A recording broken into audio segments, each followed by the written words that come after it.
when I'm not scouring the dark web looking for unsanctioned curling live streams to fill the hole in my heart left by the Winter Olympics.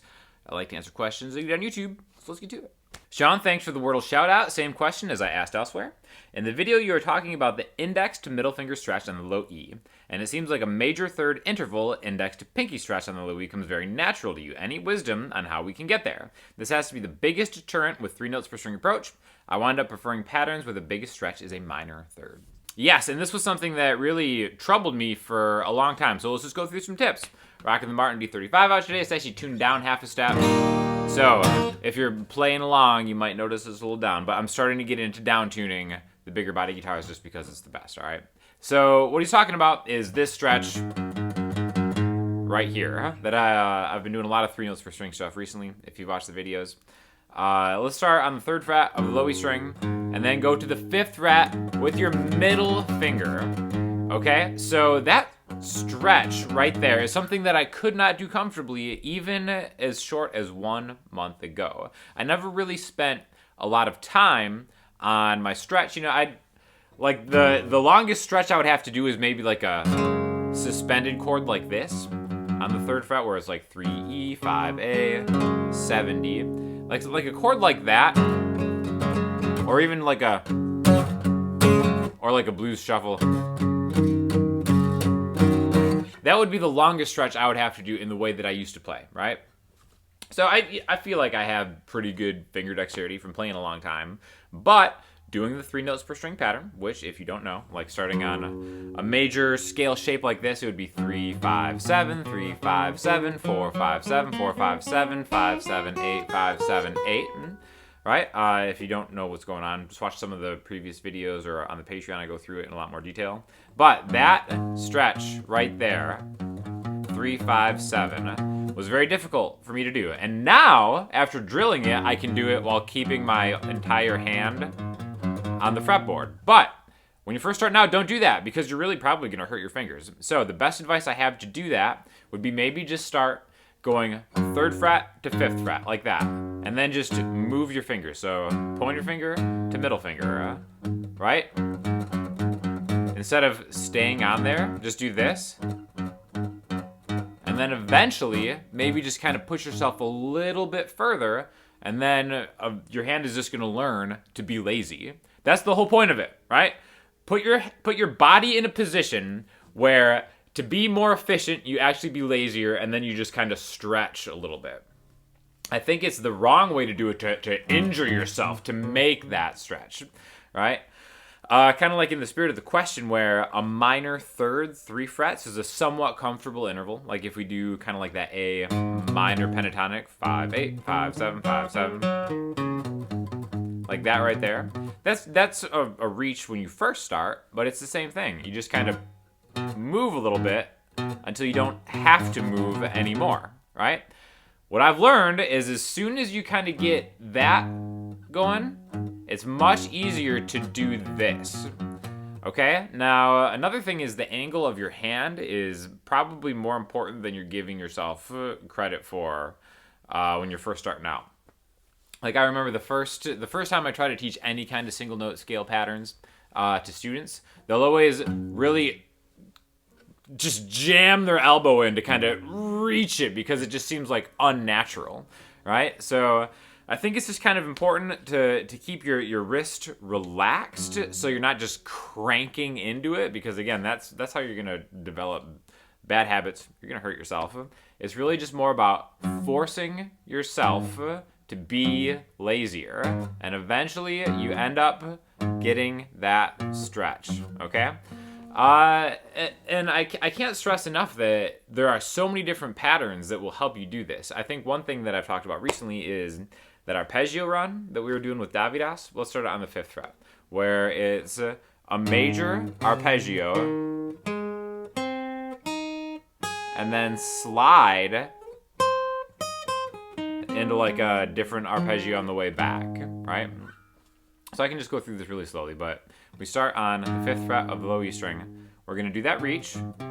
And again, if you can't reach all the way, just jump, okay? But use the fingers that you want to be able to stretch to in the arpeggio. So if I'm going from the 5th fret of the E string to the 9th fret of the E string, 5, 9, 7, 7, 7, 9, 5, right? Like that.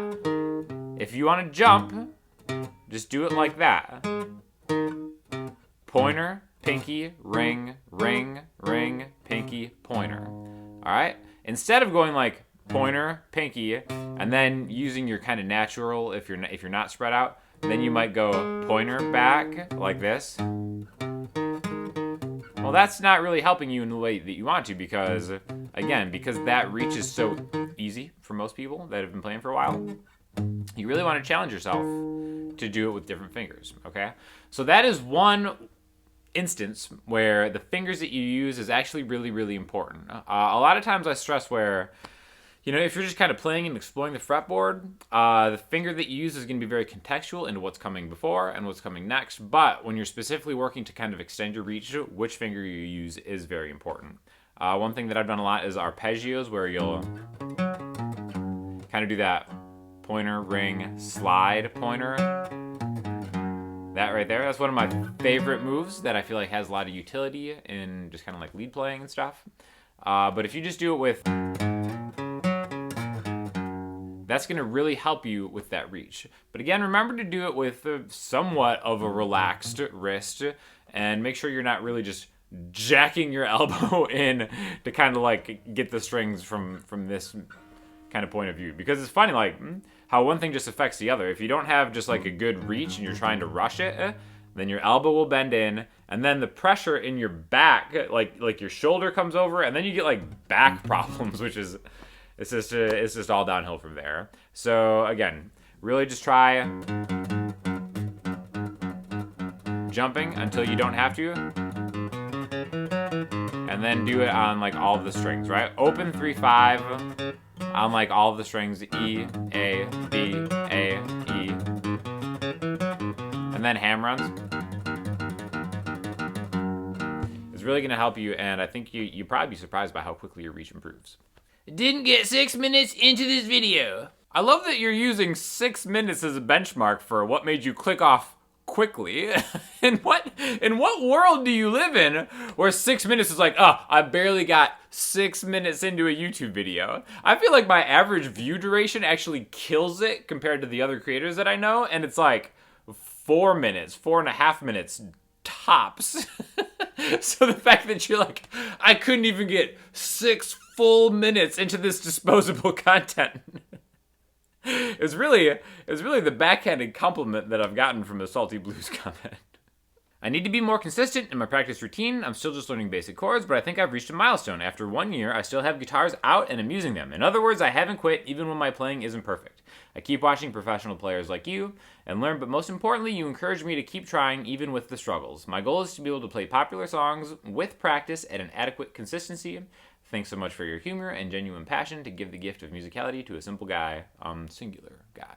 Thanks so much for saying so. That's such a great way to put it. I think we put a lot of pressure on ourselves, especially adults who are learning, who kind of get frustrated at not being good at something quickly.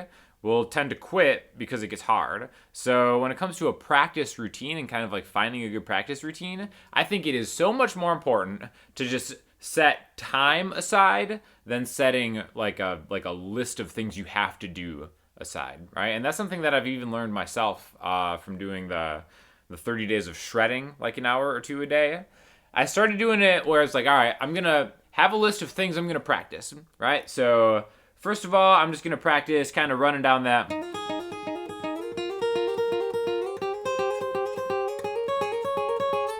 And then kind of like just going up that. I'm gonna do that for 5 minutes. Then I'm gonna do just tremolo picking for 5 minutes, like through the scale, all right? And it's like that didn't last at all. It's so much better for me, and some people that works really well. I don't want to say that like there's just one way to do it. The whole point of it is to find what works for you. And I think setting aside just a certain amount of time, no matter how short it is, if it's 15 minutes a day, that's awesome. To just encourage yourself to keep the guitar out. I think that's another big thing where it's like if you have a guitar in a case, and especially if you get like a nice guitar with like a nice hard shell case, you almost feel inclined to just like keep it in its case It's almost like that's like the worst thing that you could possibly do. So unless you have like toddlers or animals running around where they could just break a guitar that's out, I think it's really important just to keep your guitar out, because just seeing it and making it easy for yourself to practice is the best way to kind of keep it going, right?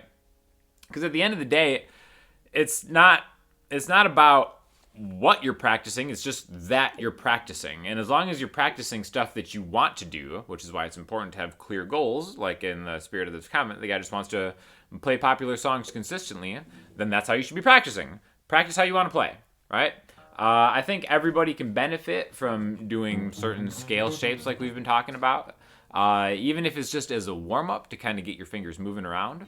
But if you're having trouble sticking to a thing where it's like, all right, I got to practice modes for 10 minutes, major minor scale for 10 minutes, songs for 10 minutes, hey, if that's working for you, stick with it. If it's not working for you, just don't be afraid to noodle around, because all that stuff is still time behind the instrument.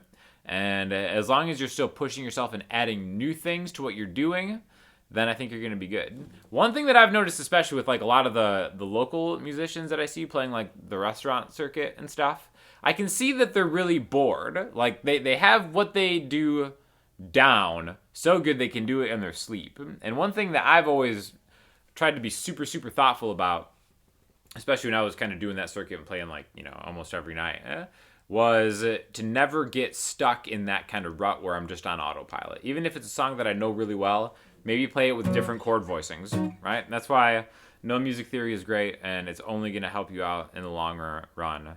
And just find your own way to stay motivated with the instrument.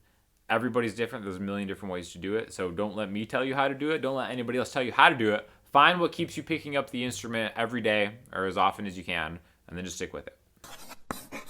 All right, for listening homework this week, I'm super excited. I've been jamming to this so hard. I'm probably going to mispronounce it. Dina Ogon. Awesome, awesome music. I highly, highly recommend that you listen to it, because just chill vibes, just good vibes. Like I said, I usually don't listen to something on repeat, but this whole week I've just been bopping it, and it's really, really good. So thanks for watching.